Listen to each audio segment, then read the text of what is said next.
I've made a new rule that when I go play golf, I don't take my cell phone with me. And sure enough, I'll get home and Gail will go, I tried calling you. I go, did you hear it ringing in the house?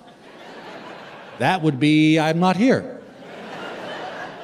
I don't know what the addiction is. I hate knowing that. And we all are that way. Have you ever lost your cell phone? Oh my God.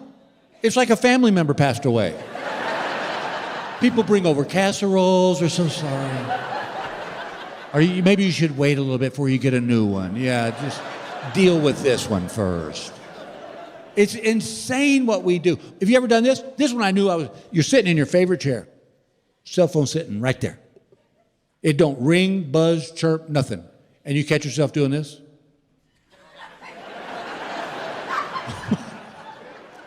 What are we looking for? We'd have heard it ring. I'd be willing to bet you a significant amount of cash that before cell phones, not once did you ever walk over to the wall phone and go,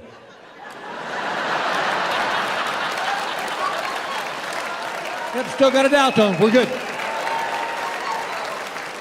They got us, man. And I know where my hatred of cell phones comes from. I know there's two incidents. One, a buddy of mine got into my phone. I don't know how he did that, but he got in my phone and he changed my autocorrect.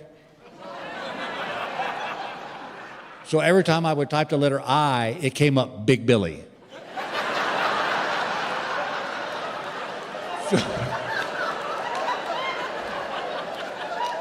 So if I text you and said, hey, can I stop by your house later? It came out, hey, can Big Billy stop by your house later?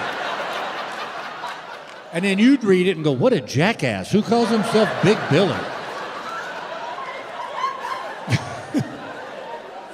And then I'd see it and text you back and go, look, I don't really call myself Big Billy.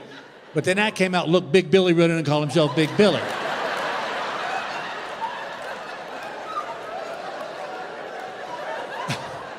I couldn't get it off my phone. I had to go to a phone store and have a 17-year-old kid fix my phone. Well, while he's fixing my phone, I'm telling him the story. And he goes, well, I can help you get back at your buddy. I said, I'm all ears. He said, can you get in his phone? I said, oh, yeah. I said, everybody gets in his phone. He's an idiot. He tells everybody his code. And I'll tell y'all, it's 2337. Well, if you look at it, it spells out beer. He's so proud of that.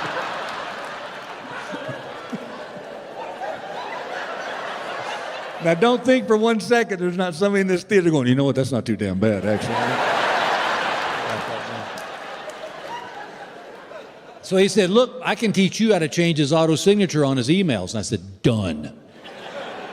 So he showed me what to do. And one day, me and my buddy were out playing golf, and he went to hit his ball, and I grabbed his phone, and I got in there, and I changed his auto signature on his emails from Joe Smith to while seated on the toilet.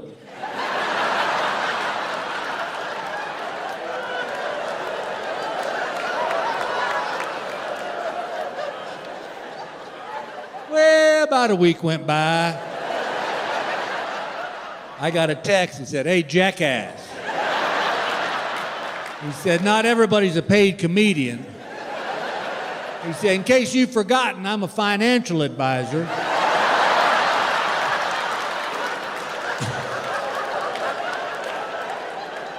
And I have people's retirement funds in my hand. And they don't really see the humor. When I sent him an email saying, hey, just went over your portfolio, while seated on the toilet.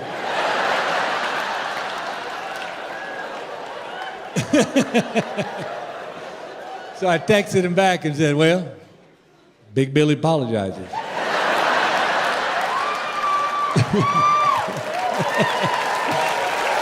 Thank you. The other one, and this one was awkward. Gail and I were getting new cell phones, and I said, baby, you're going to have to set these up because I'll screw it up. She goes, no worry, I got it. So she's setting up our new phones. But when she got to the contact information, instead of putting my name, Bill Engvall, she put my lover. She thought it'd be cute that when I call, she'd go, look, my lover's calling. Well, what I didn't know is that when you forward that contact information to someone, that don't change. So what happened was, we were getting ready to sell our house. And we discovered there was some mold in the crawl space of the basement. So Gail said, look, I found this mold guy, you deal with him. I'm like, done, I'm all over it. So I called the mold guy. He comes out, sprays the basement. Well, we sold the house, and the couple that bought the house discovered there was still some mold in the crawl space of our basement. So I called the mold guy back. But what I don't realize is he's left his phone at the golf club he belongs to, and I guess the manager found Sam's phone and realized it was Sam's, put it in his coat pocket, figuring Sam would get down the road a piece, realized he'd left his phone, come back and get it. Who chooses at that proper moment to call but me? His lover.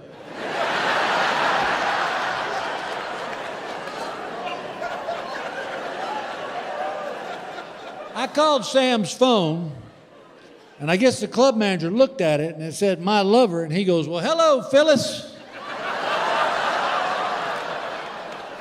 I said, who's Phyllis? Big pause. He goes, oh, I'm sorry. He said, I just assumed this was Sam's wife. And I said, oh, I didn't even know he had a wife. Oh, it gets worse.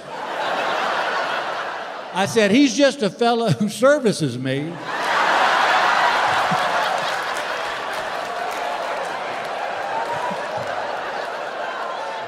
It is crickets on the other end of the line. This guy is so flustered, he can't even put a sentence together. He's like, well, would you like to leave a message? Now realize I don't know, it says my lover on the phone. So I said, yeah, just tell him I need him back in my crawl space ASAP.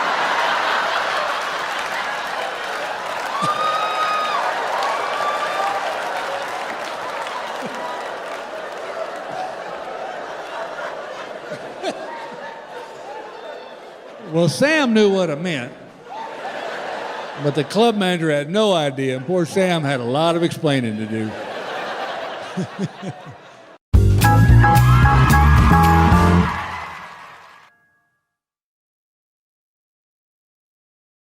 When I do shows, part of my responsibility is I do radio interviews. So I'll wait for the radio station will call me, we'll do an interview, we'll pump up the show.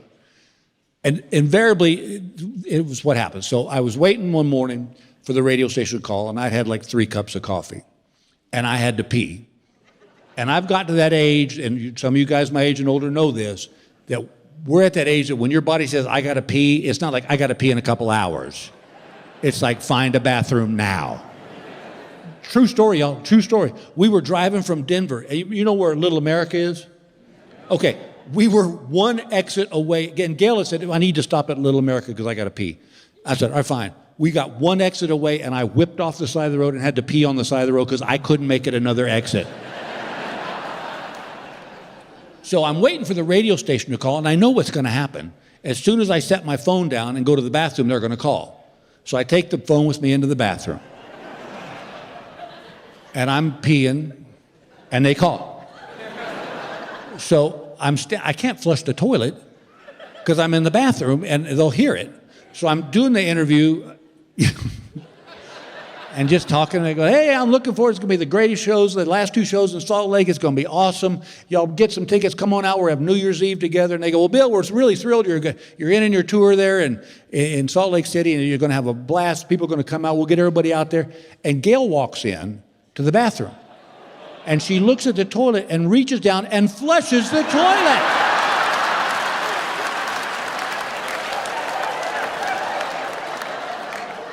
I'm looking at her like, what are you doing?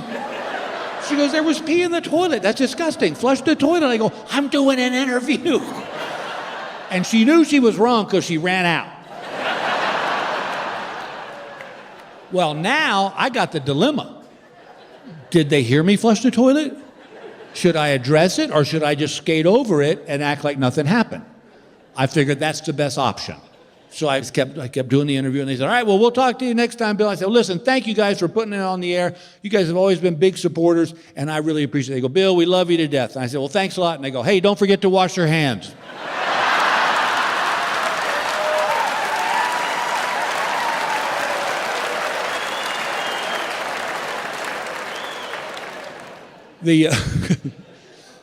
But there was a good thing that came out of COVID. Some of you who may follow me on social media may know this. I actually went back to college and got my degree. Yeah. Only 46 years later. So if you got a kid on the 5-6 year plan, relax. Yeah, I just got tired of being the only person in our family didn't have a degree.